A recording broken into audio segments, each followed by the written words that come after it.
wind howled across the plains of Red River as dusk settled, painting the sky in streaks of blood and fire. At the edge of a small, forgotten trail, a lone rancher named Cole Harding rode with the weariness of a man who had seen too much and spoken too little.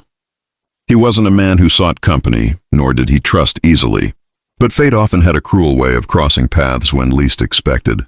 His horse suddenly whinnied, ears pricking forward as Cole spotted something near the riverbank, something that made him pull on the reins and narrow his eyes. A woman dressed in rags stumbled out of the brush, her face smeared with dirt and her hair tangled in a storm of dark curls. She looked half-starved, her steps uneven as though she might collapse at any moment. But when she saw him, her eyes widened with pure terror.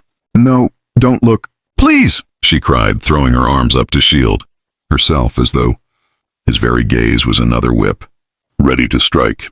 Cole froze in his saddle, stunned by the desperation in her voice, and for the first time in years, his chest tightened with something he couldn't name. She wasn't just lost, she was hiding, and whatever she hid beneath, those torn clothes, was something she couldn't bear for anyone to see. Slowly he dismounted, keeping his hands where she could see them, his voice low and steady. "I ain't here to hurt you, ma'am. Just let me help." But she shook her head violently, backing away until her bare feet hit the cold river's edge, ready to throw herself into the current rather than let him close. Cole saw the raw fear, the trembling strength of someone who had survived something unspeakable, and though part of him knew he should ride away, leave her secrets where they belonged, another part, the part that remembered burying his own sister after men had broken her, wouldn't allow it. He stepped closer, his boots crunching softly in the dirt, his eyes never leaving hers.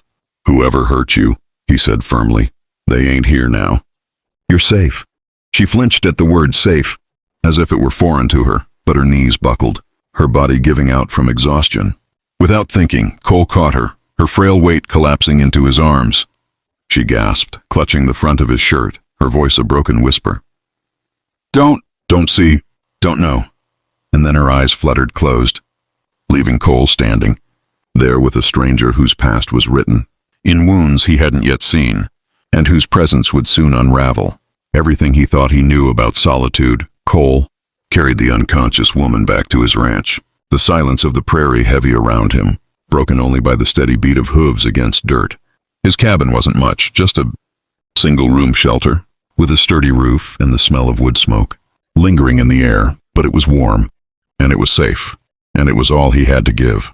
He laid her gently on the bed, covering her with a quilt his late mother had sewn, and for a long moment he simply stood there, staring. She was young, perhaps no more than 20, her skin pale beneath the grime, her lashes trembling even in sleep as if her nightmares followed her into rest. Cole busied himself with chores, tending the fire, heating water, anything to keep his hands from reaching out to uncover what she was so desperate to hide. But when the night deepened and she stirred, her voice cracked with fear, he found himself at her side. She jolted awake, clutching the quilt to her chest as if it were armor. "Where am I?" she whispered. "My ranch," Cole replied simply. "Name's Cole Harding. Found you by the river. You near froze." She pressed her lips tight, her eyes darting around the cabin as if searching for traps, her body coiled like a cornered animal. Cole sat back, giving her space, and spoke softly. "Ain't gonna hurt you. You can leave come morning if you like. Just need to eat. Rest." Her gaze flicked to the steaming bowl of stew he had placed on the table, and though pride fought with hunger, the latter won. She ate in silence, her hands shaking, and when she finally spoke, her words were ragged. "My name's Alara." That was all she offered, and Cole didn't push further. But as the days passed, fragments of her story spilled like cracks in glass. She had been taken by men, raiders who had burned her home, who had left her marked by scars she refused to let anyone see.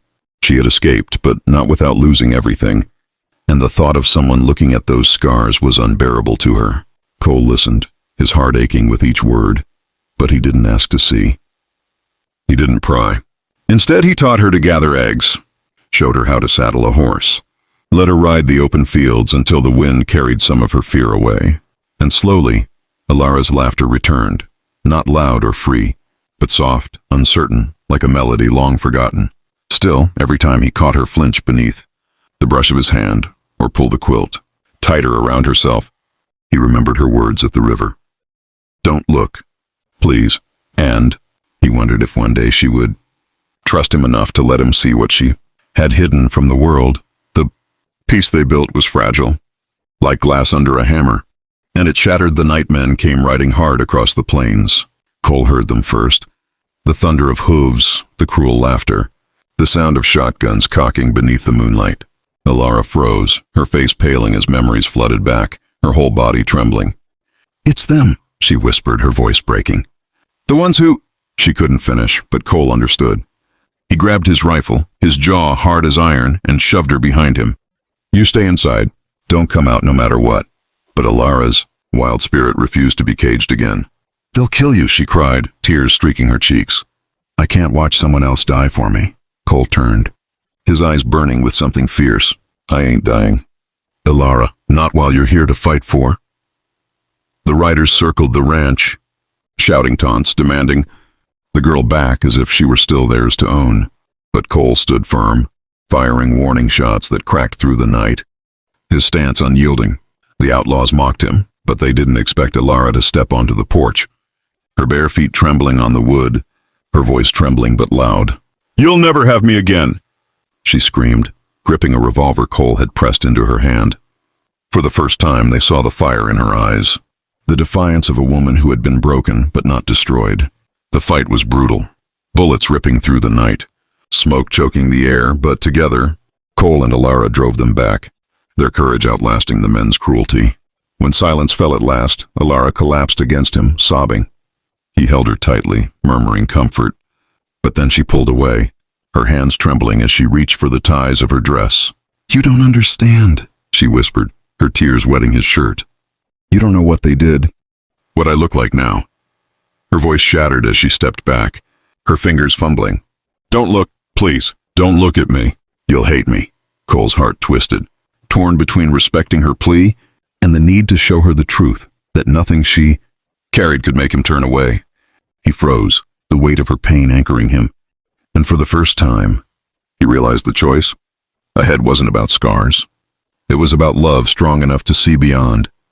Then the firelight flickered against the cabin walls as Alara stood trembling, her hands gripping the edges of her dress as if revealing herself would destroy whatever fragile bond they had built. No, don't look, she whispered again, but this time it wasn't fear of him, it was fear of being unloved, unwanted, cast aside like before.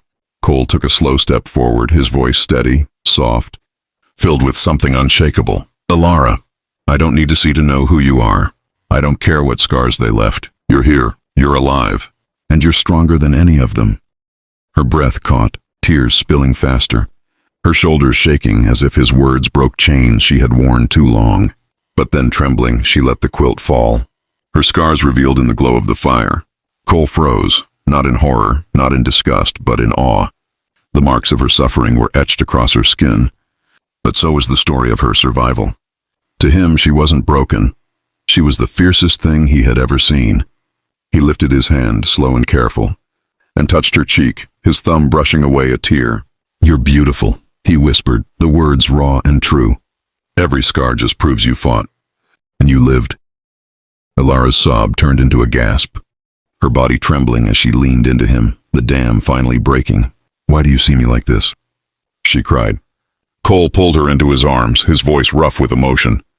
Because I see you with my heart, not my eyes. And my heart's been yours since the moment I found you. She clung to him, her lips trembling as she whispered the words she had been too afraid to say. I love you. The fire crackled. The storm outside faded, and in that cabin, two souls who had known loss and pain found something greater than both. Love that healed. Love that endured. Love that didn't turn away. And from that night on, Alara no longer begged him not to look, because in Cole's eyes, she had finally found what she thought was gone forever. Acceptance, safety, and a future. And that, folks, is the story of a rancher who froze in shock, not at scars, but at the strength and beauty hidden within them. If this tale touched your heart, don't forget to like, share, and subscribe to our channel for more powerful Wild West stories of love, redemption, and courage.